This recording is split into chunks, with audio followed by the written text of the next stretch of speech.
Why √3 ఇప్పటి వరకు మనకి ఆర్హెచ్ఎస్లో కాన్స్టెంట్ ఉంది, బట్ ఇక్కడ ఏముంది వేరియబుల్తో కూడినటువంటి కోఎఫిషియంట్ ఉంది, రైట్.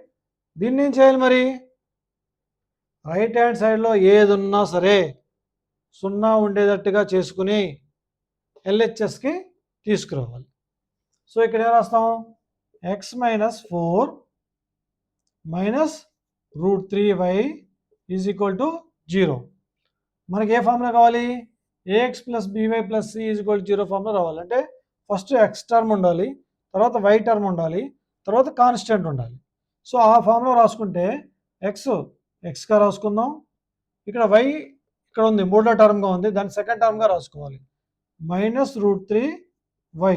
ఈ మైనస్ ఎందుకు రాసాం, ఇక్కడ మైనస్ ఉందని రాయలేదు, ఇక్కడ వైకి కోఎఫిషియంట్ మైనస్ √3 ఉంది, అందుకని ఇది రాసాం.